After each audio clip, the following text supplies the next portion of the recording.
சரவண பவ. வேல் இருக்க வினை இல்லை, மயில் இருக்க பயமும் இல்லை. நீ என் பரிபூரண அருளும் ஆசிர்வாதமும் அன்பும் பெற்ற என் செல்ல குழந்தை. உன்னை விட்டு நான் விலகுவதும் இல்லை, விலகி போகும்படி நான் செய்வதும் இல்லை. சுற்றி எல்லோரும் உயர்ந்து கொண்டு இருக்க நான் மட்டும் ஏன் இப்படியே இருக்கிறேன் என புலம்பாதே. உன் திறன் வேறு, உன் களம் வேறு, காலம் வேறு. நீ நிச்சயம் வெற்றி பெறுவாய். அதற்கான காலம் மிக அருகில் உள்ளது குழந்தையே. நம்பிக்கை இழக்காமல் முன்னேறு. சரியாக நாளை மதியம் 3 மணிக்கு நான் உன்னை தேடி வருவேன். ஆனால் என் நிஜ ரூபத்தில் வருவேன் என்று எதிர்பார்க்காதே. எந்த ரூபத்திலும் நான் உனக்காக வருவேன். உனக்காக பல விஷயங்களை நான் விரைந்து செய்யப் போகிறேன். இனியும் உன்னை நான் காக்க வைக்க மாட்டேன் குழந்தையே. சகலமும் உடனே பெறப்போகிறாய். எந்த ஒரு வேண்டுதலையும் வைக்காமல் என் பெயரை மட்டும் நீ மனதார ஒரு முறை பதிவிட்டு விடு குழந்தையே. எவ்வளவுக்கு எவ்வளவு மனம் திறந்து மற்றவருக்கு நல்லது செய்கிறாயோ அந்த அளவு உன் மனம் தூய்மையாகிவிடும். கடவுள் அதில் இருக்கிறார் என்பதை நீ மறவாதே. உன்னை புரிந்து கொள்ளாதவர்களுக்காக நீ மனம் புண்பட வேண்டாம். நீ பழகும் எல்லோருமே உன் புத்திசாலித்தனத்தை அங்கீகரிக்க முடியாது. வன்முறை மோசமானது, ஆனால் அடிமைத்தனம் வன்முறையை விட மோசமானது. கற்றவர்களிடம் கற்பதை விட கற்றுக்கொள்பவர்களிடம் கற்றுக்கொள்ள வேண்டும். தன் அச்சத்திலிருந்து மீண்டு வருபவர்தான் உண்மையிலேயே சுதந்திரமானவர். நமக்கு நாம் தான் உண்மையான எதிரி. நம் கோபம், அவசரம், பதட்டம், பேராசை ஆகியவைதான் நமக்கு எதிரிகளாக இருந்து செயல்படுபவை. கோபம் எதிரிகளை ஏற்படுத்துவதோடு நின்று விடுவது கிடையாது. அது நமக்கு வேறு வடிவத்தில் திரும்பி வருகிறது. பதற்றம் ஏன் ஏற்படுகிறது என்று ஆராய்ந்தால் அதற்கு முக்கிய காரணம் திட்டமிடாமைதான். கோபத்தை காட்டிலும் அருவருப்பாக வேறு எதுவும் இருக்க முடியாது. கோபம்தான் அவலட்சணம் என்பதை மனிதன் உணர வேண்டும்.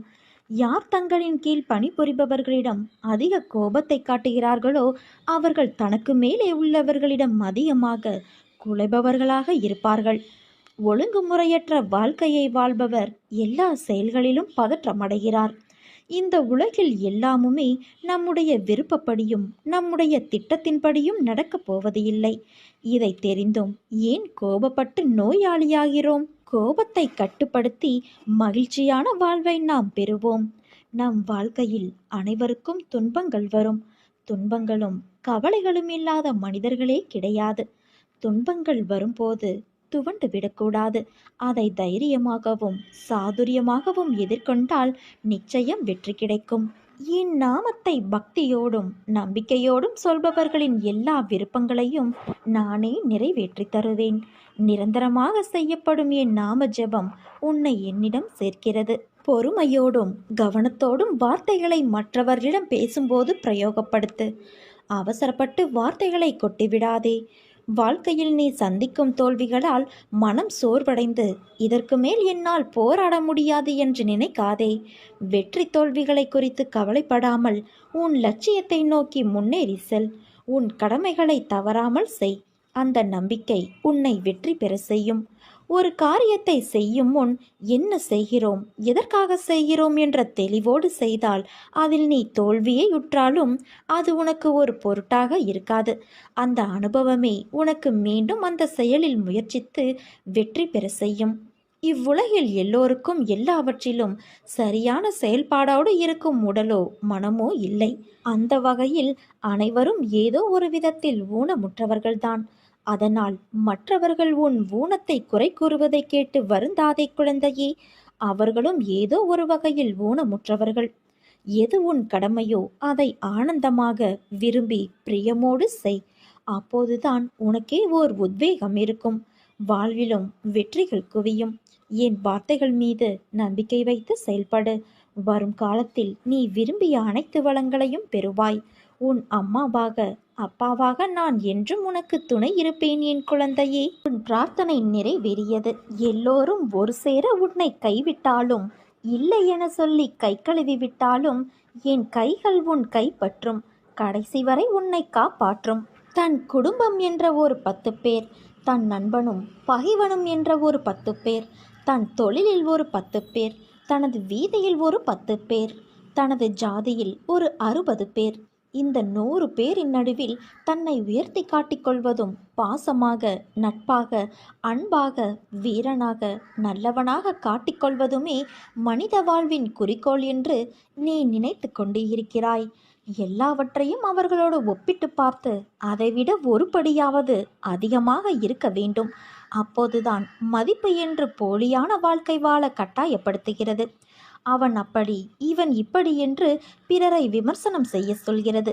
பொருளாதார ரீதியாக தன்னிறைவு அடைந்ததும் பிறரை ஏளனமாக, கேவலமாக நினைக்க சொல்கிறது. இந்த 100 பேரின் நடுவில் ஏற்படும் அவமானமும், கோபமும், கௌரவமும் மட்டுமே ஒருவனை பாதிக்கிறது. இதற்காக தன்னுடைய அத்தனை ஆசாபாசங்களையும் அடக்கி வைத்து மனித ஜடமாக வாழும் பலருக்கு இந்த பூமி பந்து 700 கோடி மக்களால் ஆனது என்பது தெரிவது கிடையாது. என்னுடைய தாத்தாவின் தாத்தா எப்படி இருந்தார் என்பது எனக்கு தெரியாது, எப்படி வாழ்ந்தார் என்பது எனக்கு தெரியாது, அவர் நல்லவரா கெட்டவரா என்று எனக்கு தெரியாது, அவர் பெயர் கூட எங்கள் தெருவில் பலருக்கும் தெரியாது, எங்கள் ஊரில் யாருக்கும் தெரியாது. இதே நிலை எனக்கும் ஒரு நாள் வரும். நான் இந்த பூமியில் வாழ்ந்ததற்கான அடையாளம் அத்தனையும் கால ஓட்டத்தில் மறையும். எதற்காக இந்த 100 பேரின் அங்கீகாரத்தை நான் கண்டு கொள்ள வேண்டும்? யார் இவர்கள்? என்னுடைய வாழ்க்கையில் யாரெல்லாம் வர வேண்டும், வரக்கூடாது என்பதை தீர்மானிக்க இவர்கள் யார்? நான் இன்னும் 1000 ஆண்டுகளுக்கு வாழப்போவது இல்லை. அதிகபட்சம் இன்னும் சில ஆண்டுகள், அதுவும் வெகு தொலைவில் இல்லை. சர்வமும் ஒரு நாள் அழியும். மனித வாழ்க்கை அற்புதமானது, அழகானது. கலாச்சாரம், பண்பாடு, பாரம்பரியம், தத்தமது வாழ்க்கையை யாரும் போலியாக வீணடித்து விடாதே. வாழ்க்கை ஒரே ஒரு முறைதான். தோற்றாலும் பரவாயில்லை, ஆனால் பங்கெடுக்காமலேயே அழிந்து விடாதே. நம் தாத்தாவின் தாத்தாவை நாம் பார்த்தது இல்லை, அதே போல நம் பேரனின் பேரனை நாம் பார்க்க இருக்க போவதில்லை. இதுதான் வாழ்க்கை. பிறரை வஞ்சிக்காமல், தொந்தரவு செய்யாமல் எவ்வளவு முடியுமோ அவ்வளவு மகிழ்ச்சியாக வாழ்ந்து விட்டு போ.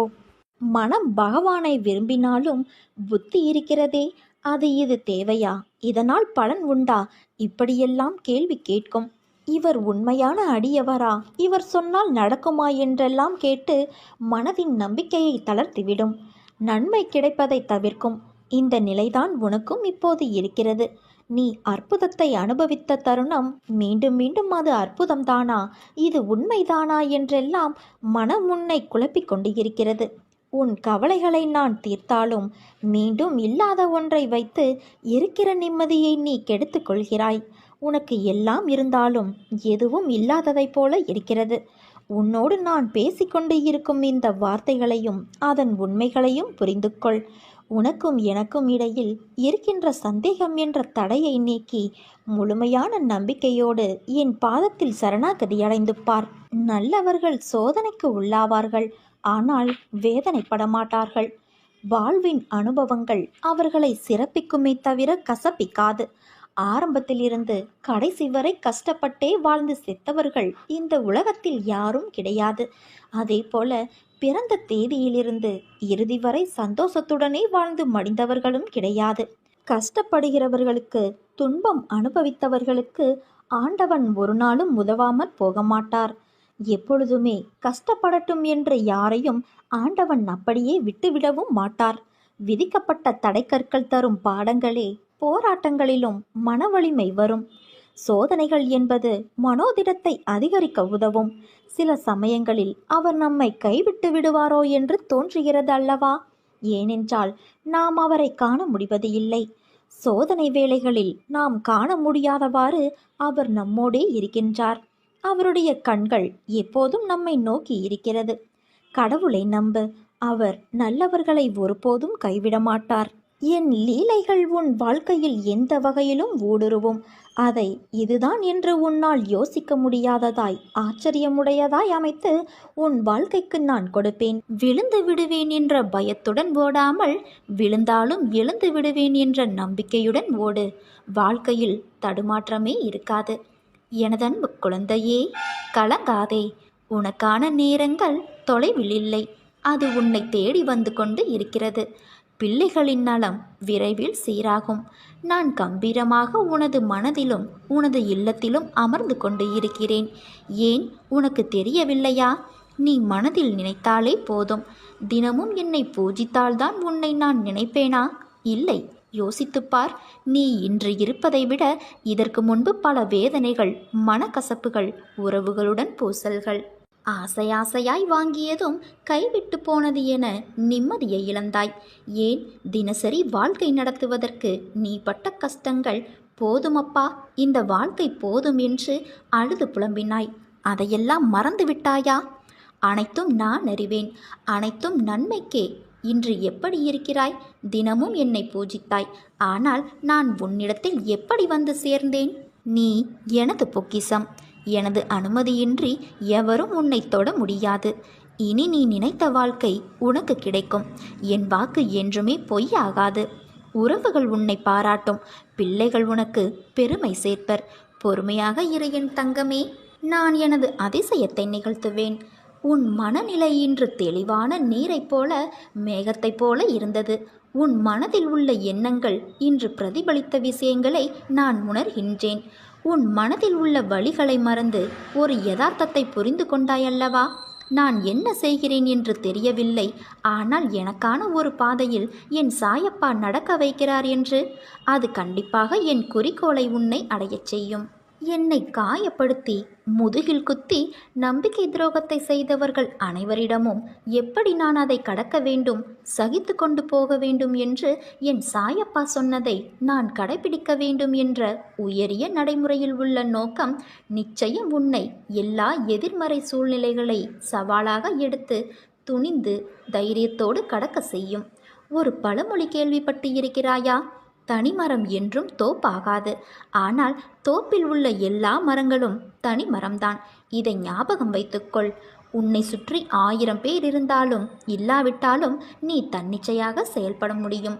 அதற்கு அர்த்தம் யாரையும் அவமதிப்பு என்று கருதாதே. உன்னை சுற்றி இருப்பவர்களுக்காக நீ இழந்த உன் தனித்துவத்திற்காக இதை நான் கூறுகிறேன். எப்போதும் உன் சாய் தேவாவின் அருளும் ஆசையும் உனக்கு உண்டு. உனக்கு நேற்று தோன்றிய கஷ்டமானாலும் துக்கமானாலும் மற்ற எந்த இக்கட்டான நிலையானாலும் இன்று யாருக்காவது நேர்ந்தது என்றால் அவர்களுக்கு உன்னால் முடிந்த உதவியை செய். உதவி செய்ய முடியாத பட்சத்தில் உன் இதயம் கரையும்படி பரிதவி.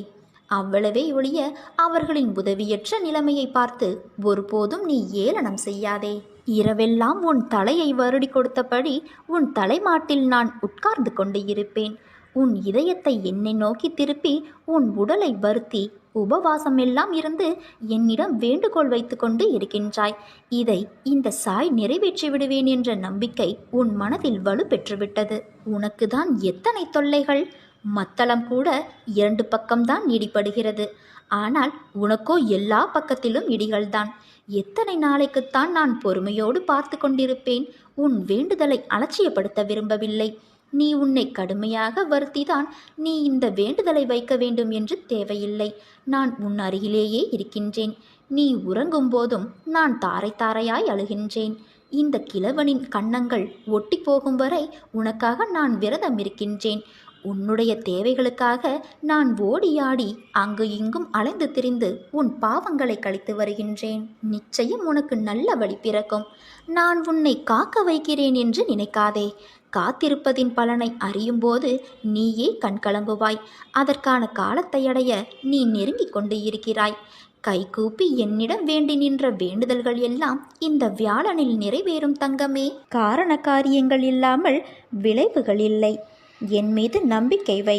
அனைத்தையும் அறிந்தவன் நான், அனைத்தையும் செய்பவன் நான். செயலும் நானே, விளைவுகளும் நானே. என் அனுமதி இல்லாமல் ஒரு இலை கூட அசையாது என்கிற போது எதற்காக நீ கவலைப்பட வேண்டும்? எதற்காக நீ வருத்தப்பட வேண்டும்? நீங்களே உங்களை விரோதியாக்கிக் கொள்வதற்காகவா உங்களை படைத்து காத்து உங்களை நான் தேடி வந்தேன்? நீங்கள்தான் செயல்படுகிறீர்கள். நான் செயல்படாதவன் என்று நினைக்கவே நினைக்காதீர்கள். மனதால் யாரையும் சபிக்காதே. யாரை பற்றியும் குறையாய் சொல்லாதே. அப்போது நான் கொடுக்கும் ஆசீர்வாதங்களை நீ முழுமையாக அனுபவிப்பாய். அன்றைக்கும் அழுவாய், பாபா உன்னை காண முடியவில்லையே என்றல்ல, பாபா நான் கேட்டதையெல்லாம் உடனுக்குடனேயே தந்து விடுகிறாயே என்ற மகிழ்ச்சியில். நீ போகும் பாதை விடியலுக்காக போகும் பாதை. இருள் சூழ்ந்துதான் இருக்கும். அதில் உனக்கான பயங்கள், கலக்கங்கள் இருக்கலாம். ஆனால் உனக்கென்ற பாதையில் நீ ஒருவராக மட்டும்தான் செல்ல முடியும். ஆனால் உனக்கான துணையாய் அந்த இருளில் நான் இருப்பேன். இருள் என்பதனால் உன் கண்களுக்கு புலப்படாமல் இருக்கலாம். ஆனால் நான் உன்னிடத்தில்தான் இருக்கின்றேன். உன் பாதை, உனக்கான வெற்றி, இவையெல்லாம் உன் ஆன்மாவுக்கு எழுதி வைக்கப்பட்டது. உனக்கு எது என்று நிர்ணயிக்கப்பட்டதோ அதுதான் உன்னிடத்தில் உனக்காக வந்து சேரும். அது வந்து சேரும் காலத்தையும் நீ நெருங்கிவிட்டாய். யாரும் இல்லை என்ற எண்ணத்தை உனக்குள் ஏற்படுத்தி கொள்ளாதே. அது மிகவும் ஆபத்தானது. உனக்குள் நானும் எனக்குள் நீயும் இருக்கும்போது அந்த எண்ணமே தவறாகி விடுகிறது. சதா சர்வ காலமும் என் சாயி என்னுடன் இருக்கின்றார், எனக்கென்ன கவலை என்று சொல்லிப்பார். உனது பயமெல்லாம் போய் தைரியம் கிடைக்கும். நானே நிரந்தரம், மற்றவையெல்லாம் கலைந்து போகும் மேகங்கள். இதை என்றும் நீ நினைவில் வைத்துக்கொள். நீ நிச்சயம் உச்சத்தை அடைவாய். இது உன் சாயப்பாவின் என் சத்திய வாக்கு. உன் குருவாகிய என்னிடத்தில் அசைக்க முடியாத நம்பிக்கை, ஆழமான அன்பு கொள். இதை தவிர வேறு வழிபாடு எனக்கு வேண்டாம். குருவே கடவுள் என்பதில் உறுதியாக நின்றுப்பார். எதிர்ப்பதற்கு அல்ல, பொறுப்பதற்கே தைரியம் வேண்டும். உறுதியான நம்பிக்கை வேண்டும். இன்று கிடைக்கும் என்று இரு. இன்று கிடைக்காவிட்டால் நாளை கிடைக்கும் என்று எதிர்பார்த்திரு. நாளையும் கிடைக்காவிட்டால் மறுநாள் கிடைக்கும் என எதிர்பார். உன் எதிர்பார்ப்பை தாண்டினாலும் கிடைக்காத போது ஒரு நாள் கிடைக்கும் என்று இரு. நிச்சயம் அது கண்டிப்பாக கிடைக்கும்.